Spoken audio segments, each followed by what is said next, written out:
Good afternoon, everybody. Welcome to today's edition of the Daily Friend Show. My name is Marius Roodt.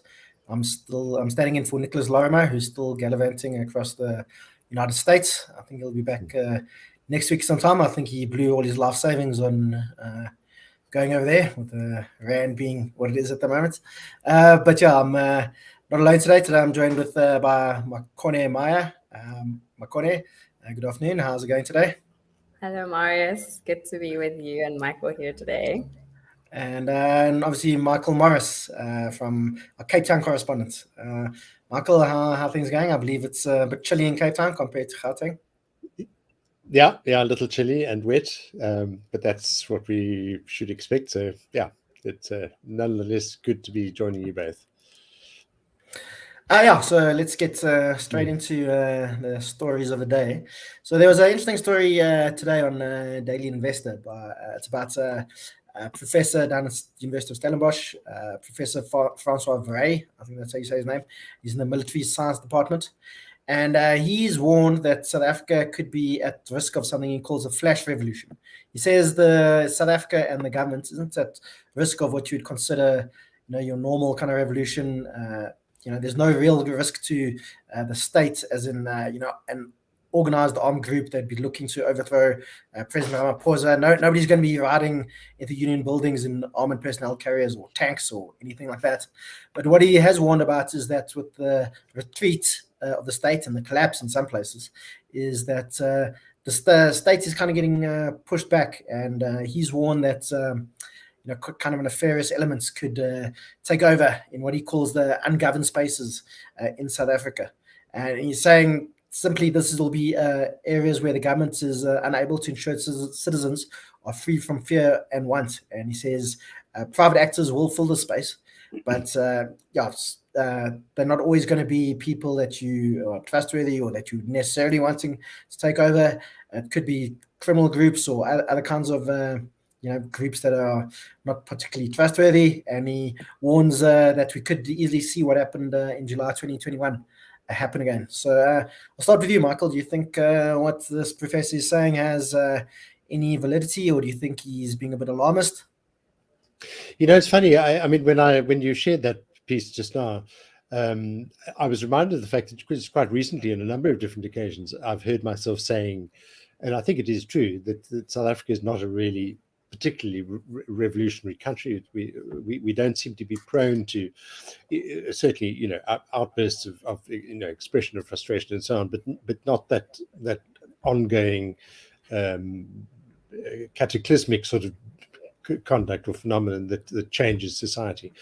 But I think there is, having looked at it, I do kind of think that there's a risk of underplaying the sort of levels of frustration and in fact not just frustration but desperation in a lot of communities, and that given that being as it is, that the risk of a spark, flash revolution as he puts it, I think it's quite a good phrase, is actually probably a little higher than certainly people like me might think, and perhaps certainly living in Cape Town, I think we might have a slightly less acute sense of what the atmosphere of the country really is.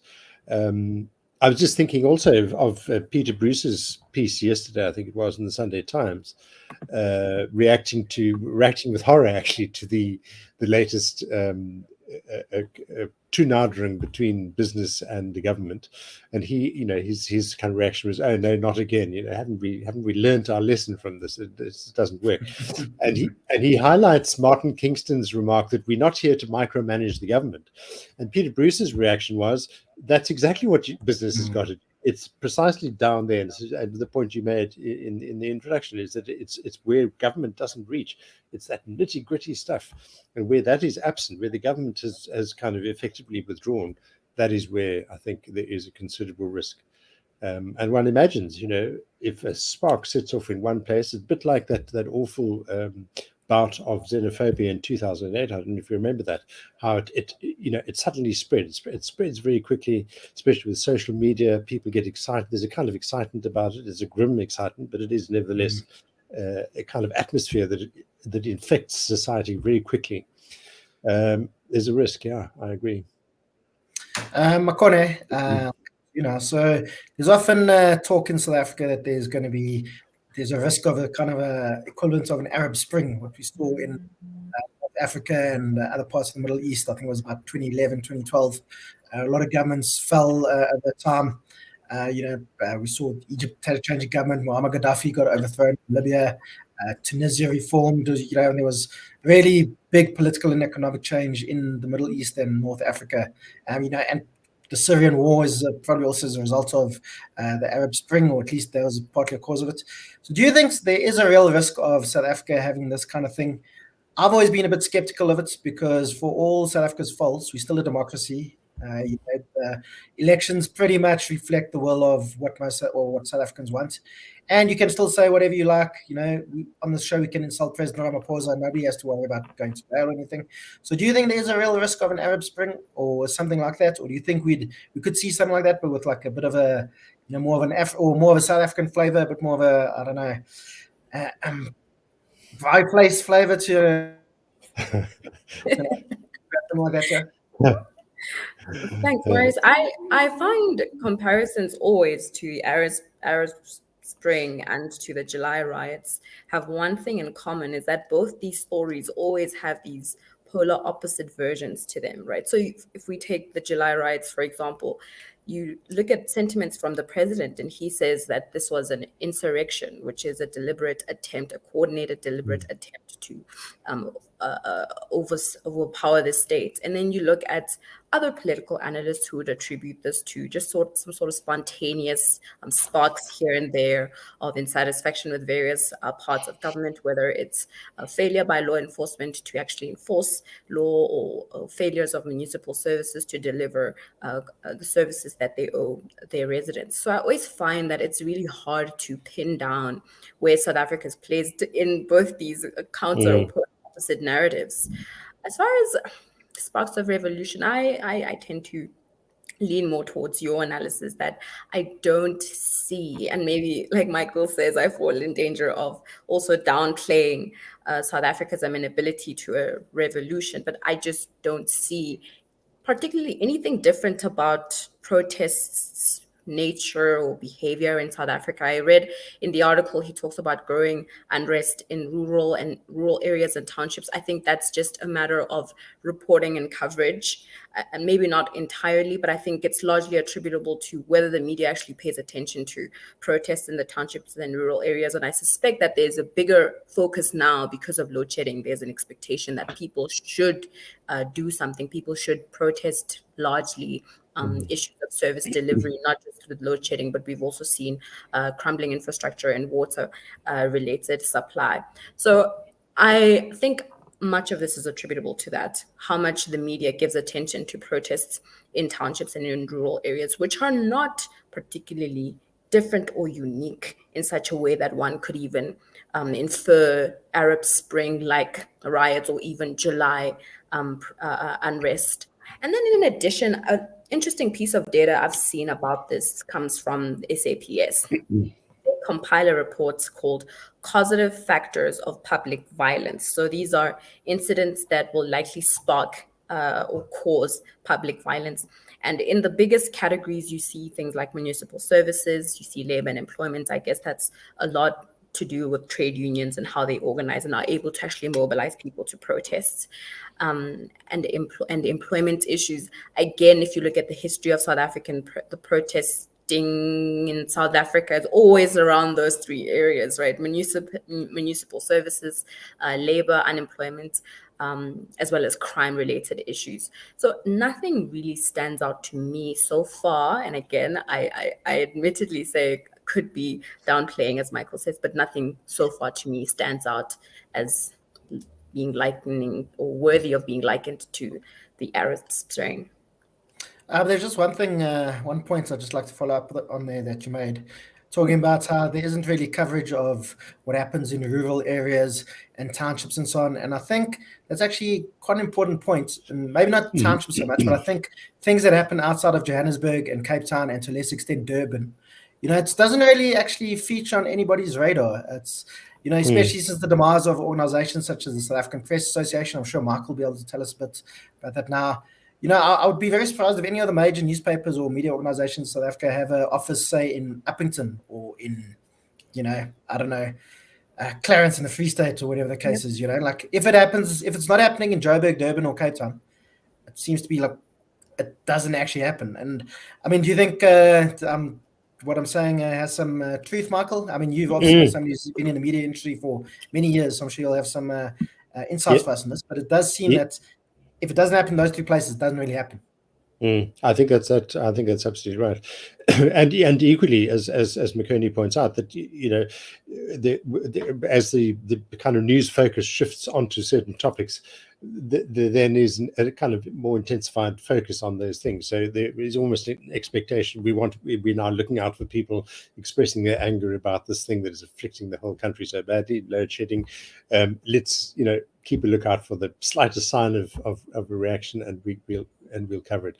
But I think you're absolutely right, Marius. And in the old days, even if newspapers didn't have officers or official representatives in the sort of outlying districts or rural areas, we certainly had what were called stringers. They were ordinary kind of people who had maybe some kind of basic journalistic skill, but essentially their role was to immediately call the paper if there was a Langsberg flood or some major event or something noteworthy even, and these people obviously delighted in A, knowing what was going on, and B, sharing that information. There was often this kind of almost Skinnery element to their engagements with us in the metropolitan centres, but they were a vital source of a vital means of keeping in touch with the Platteland, with the rural areas, and I don't think that exists today, or certainly not to anything like the same extent. So there's that risk, and I agree with Makone there that we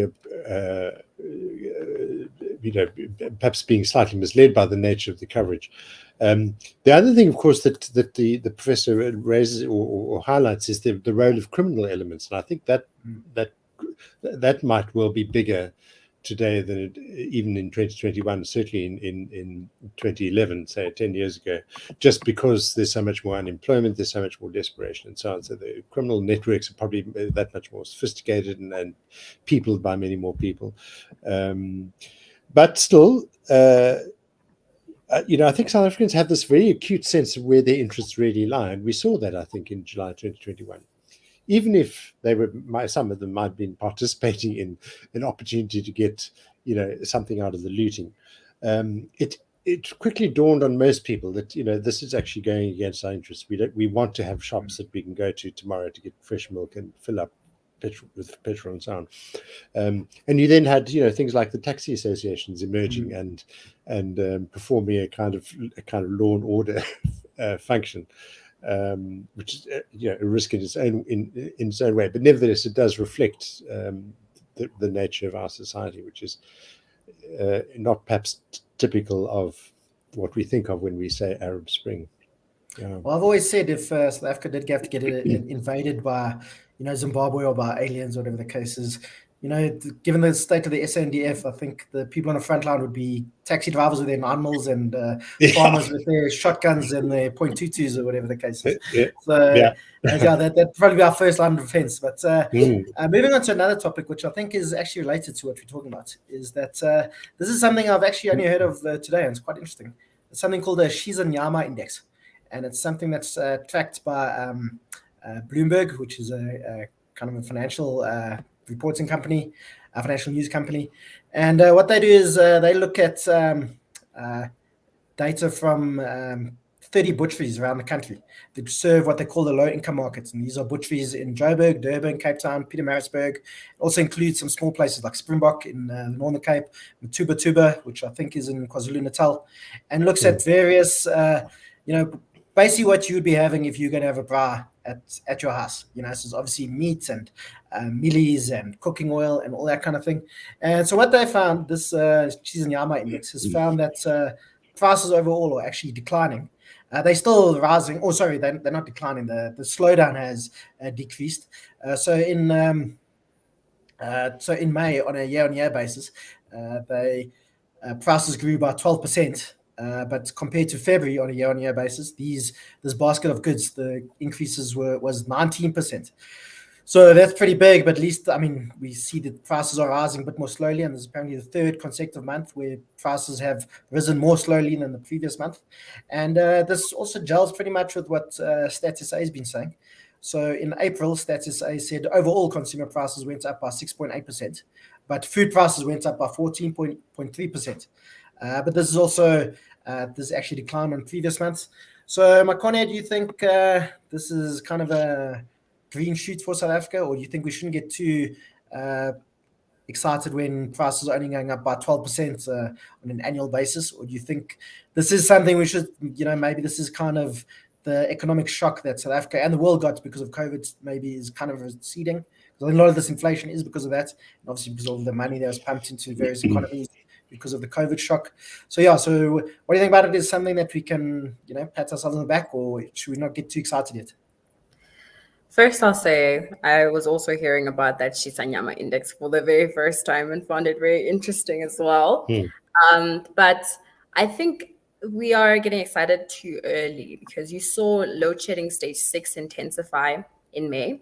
And obviously those increases in load shedding stages and intensity will not yet be reflected in food prices. I think there's a 3 to 5 month lag before you really see whether it's increases in farming inputs or food growing inputs or electricity generation impact on food prices. I think we still have to really watch those closely to see how they impact our food and inflation costs. And I think also when it comes to these kinds of food inflation, it's always people on lower incomes who are affected more than people on higher incomes. And people on high incomes are probably, if food starts getting more expensive, they can cut back on in other areas. But if people who are already on fairly low incomes, I mean, food probably takes up a big proportion of what they do spend every month. It's much harder to cut back on these kinds of things. And do you think if we don't see a real reduction in food costs, do you think this could play into this kind of flash revolution that we were talking about just a little while ago, Michael? I know they've been around the world. You often revolutions start with bread riots and so on.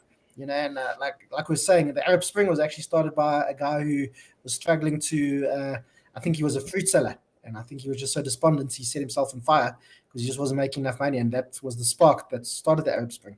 So do you think this is something that, that's something that needs to be watched? Because, as I say, a lot of revolutions have started because of the price of bread, if we get down to it. Exactly. Putting food on the table, it's such a fundamental thing. And it's allied, in South Africa now with the other fundamentals, water, electricity. So, something to be watched very closely, as Makone says. I mean, it's very heartening if this, it's very heartening that it's occurred anyway. Any kind of reduction or the smallest relief, I think, is to be welcome especially for people who perhaps don't have jobs or have limited income. But it is, one will need to watch it very closely to, be certain of any sort of lasting positive impact.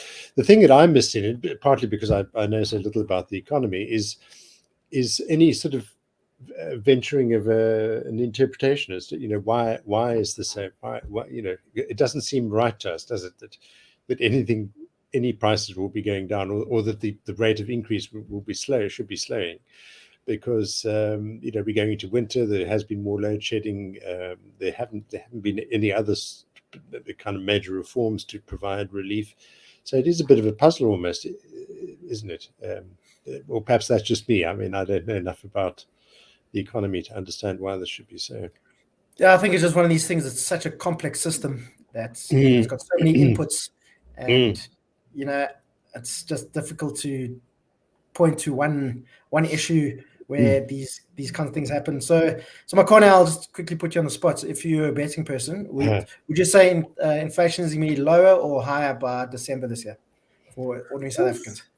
December already. Yeah. That's quite far out. Luckily, we'll all be on holiday and nobody will come back to watch this and hold me accountable.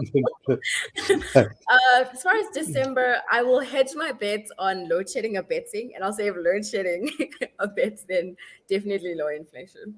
Okay, that's fair enough. And I think with an election next year, the ANC government will be burning through lots of diesel to make sure that the load shedding is at level 1 or 2 and not 7 or 8. But moving on to the next segment. So over the weekend, somebody who is quite a fascinating figure, and somebody, I mean, I don't know too much about him, but I've read a little bit about him. And I think in many ways he was actually prescient. The things he said was a guy called Ted Kaczynski, known as the Unabomber. And he died over the past weekend at the age of 81. From what I was reading, it seems that he actually committed suicide. He's been in jail since the mid-1990s. If people aren't familiar with him, he is somebody who was a brilliant mathematician. I think he'd become a professor at the age of 25 at Harvard already. He was pushed 2 years ahead in school. And he was thought of as a genius by his professors and his peers and so on. But he was somebody who's very worried about what technology was doing to humanity. And he started sending letter bombs to people who had running computer firms and its airlines because of the worries that he had about technology. He released a kind of manifesto. The name of it escapes me now, but it was just about the threat that technology poses to humanity and so on. And he was actually caught because he demanded that this manifesto be released to the public, and the FBI decided yes, that'll be a good idea because possibly somebody who knows him would be able to read this manifesto and then get some clues from his writing. That's exactly what happened. His brother actually read it and noticed some of the idiosyncrasies in the writing, and so he thinks this is his brother. So and then that's how they caught the Unabomber. So Michael, I'll start with you. Do you think he's somebody that we should have any admiration for him? So while I think a lot of these warnings about technology, as I say, I think are quite valid, especially what's been happening with the world with smartphones and kind of mass surveillance that we've seen, especially over COVID. He was also somebody, he killed 3 people and he maimed quite a few more, and he did use violence to try further his aims, which is, I think only in the most extreme situation should that even be an option. And so, what do you make of Ted Kaczynski? Yeah, I think, quite a tragic figure, clearly very, very clever. He had, I read yesterday, an IQ, he was measured as having an IQ of 167 when he was a teenager, and was then skipped 2 grades to attend Harvard at the age of 16. So, he's clearly a smart guy. He became a very brilliant mathematician, and clearly, as he developed, there were all sorts of other psychological issues and experiences in his life, which I think influenced how he was and how he thought. But you bring that great intelligence to bear on how the world is, and if there are things that you don't like or that worry you or that you think could be improved or that you think should be avoided, perhaps it becomes this obsessive preoccupation that you actually want the world to see. And perhaps you might even think to yourself, well, I'm very clever, but the rest of the world might not be, and they might not see what's coming, and it's up to me. And so to remind Marius, the title of his manifesto was Industrial Society and Its Future. And it's a very resounding first line. The Industrial Revolution and its consequences have been a disaster for the human race. Now, of course, essentially,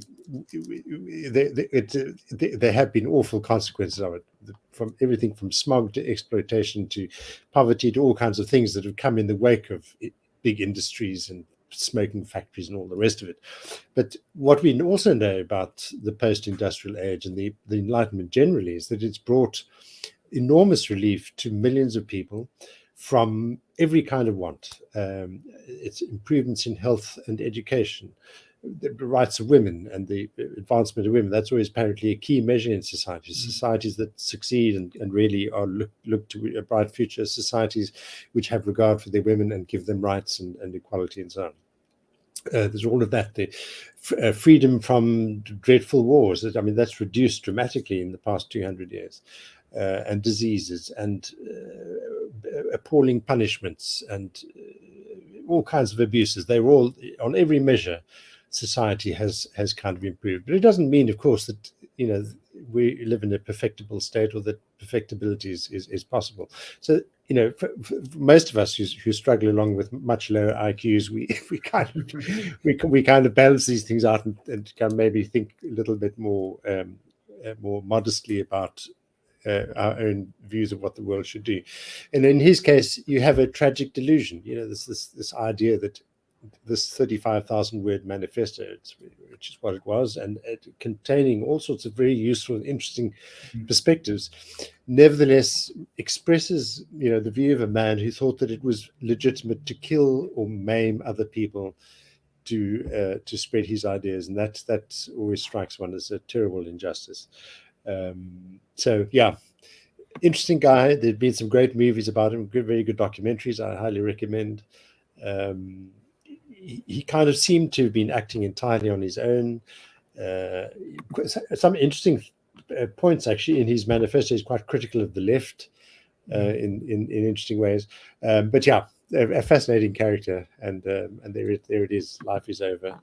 So actually, just before his death last week, an organization called the San Francisco-based Center for Humane Technology, which is apparently a group of deeply concerned former tech insiders, launched a campaign to realign technology with humanity's best interests.